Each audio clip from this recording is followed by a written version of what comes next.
আজ পয়লা মার্চ থেকে আগামী 30 এপ্রিল পর্যন্ত সব ধরনের মাছ ধরা নিষিদ্ধ করা হয়েছে। তো আমি এই মুহূর্তে দাঁড়িয়ে রয়েছি ভোলার তেঁতুলিয়া নদীর পাড়ে, আপনাদেরকে দেখানোর চেষ্টা করছি। আগামী আগামী 30 এপ্রিল পর্যন্ত জাটকা সংরক্ষণ ও ইলিশের উৎপাদন বৃদ্ধির লক্ষ্যে ভোলার মেঘনা ও তেঁতুলিয়া নদীতে আজ পয়লা মার্চ থেকে 30 এপ্রিল পর্যন্ত সব ধরনের মাছ ধরা নিষিদ্ধ করা হয়েছে। ভোলার দুই প্রধান নদীর মোট 190 কিলোমিটার এলাকা জুড়ে কার্যকর থাকবে। তবে মৎস্য বিভাগের এই নির্দেশনার ফলে নদীর নির্ধারিত অভয়াশ্রমগুলোতে জাল ফেলা সম্পূর্ণ নিষিদ্ধ থাকবে।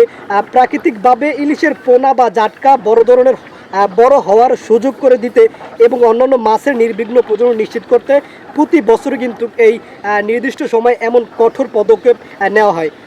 জেলা মৎস্য কর্মকর্তা মোহাম্মদ ইকবাল হোসেন জানিয়েছেন, এই 2 মাস মাছের অভয়াশ্রমগুলোতে এই নিষেধাজ্ঞা সফল করতে মৎস্য বিভাগ কড়া নজরদারি চালাবে এবং কেউ আইন অমান্য করে মাছ শিকার করলে তার বিরুদ্ধে কঠোর আইনানুগ ব্যবস্থা গ্রহণ করা হবে। তিনি আমাদেরকে এও কিন্তু জানিয়েছেন। তবে দীর্ঘ 2 মাস মাছ ধরা বন্ধ থাকায় ভোলার উপকূলীয় জেলে পরিবারগুলোর মধ্যে চরম উদ্বেগ ও দুশ্চিন্তা দেখা দিয়েছে।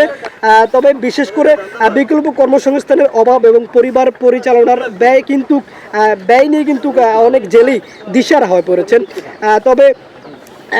তবে ভোলার ক্ষুদ্র জেলেরা অভিযোগ করেছেন যে গত 2 মাসেও নদীতে ইলিশের তীব্র সংকট থাকায় কিন্তু তাদের আয় আশানুরূপ হয়নি। এর উপর নতুন করে মাছ শিকার নিষেধাজ্ঞা আসা কিন্তু সংসারের খরচ এবং কিস্তি পরিশোধ করা তাদের পক্ষে অসম্ভব হয়ে পড়েছেন। অনেক জেলে এনজিও থেকে চড়া সুদে ঋণ নিয়ে নৌকা ও জাল তৈরি করছেন, কিন্তু এমনটাই তারা আমাদেরকে জানিয়েছেন। নিষেধাজ্ঞাকালীন সময় কিন্তু ঋণের কিস্তি আদায় স্থগিত রাখার দাবি জানিয়েছেন ভোলা ক্ষতিগ্রস্ত মৎস্যজীবীরা।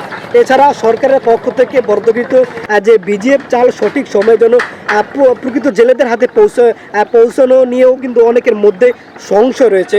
তবে মৎস্য আড়তদারদের মতে মাছ ধরা বন্ধ থাকা স্থানীয় মৎস্যঘাট আড়তগুলো জনশূন্য হয়ে পড়েছে, যার নেতিবাচক প্রভাব পড়েছে পুরো জেলার অর্থনীতির উপর।